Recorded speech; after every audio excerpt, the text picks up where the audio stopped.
Hari Rabu, tanggal 24 Juli 2019, kami dari tim Direktorat Narkotika Badan Nasional Narkotika Republik Indonesia bersama dengan instansi terkait dari Kodim Aceh 0107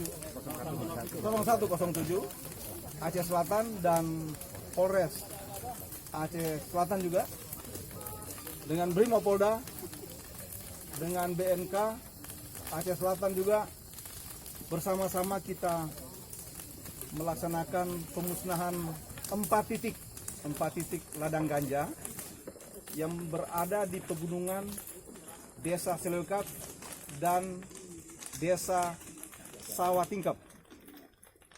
Dan lokasi ini di 4 titik itu berada di ketinggian antara 388 mdpl sampai 400-an mdpl dari permukaan laut. Dan luas dari masing-masing 4 titik 1,5 hektar. Nah, sehingga kalau 4 berarti sekitar 6 hektar semuanya. Nah, kemudian rekan sekalian, setelah diadakan perhitungan penimbangan, diperkirakan jumlah total sekitar 15 ton ganja basah secara keseluruhan. 15 ton ganja basah. Dan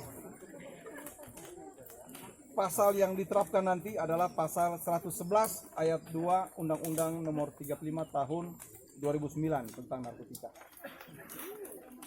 Itu yang perlu kami sampaikan pada hari ini. Terima kasih atas bantuan dan kerjasamanya. Sekali lagi, kita tolak narkoba dan berantas narkoba.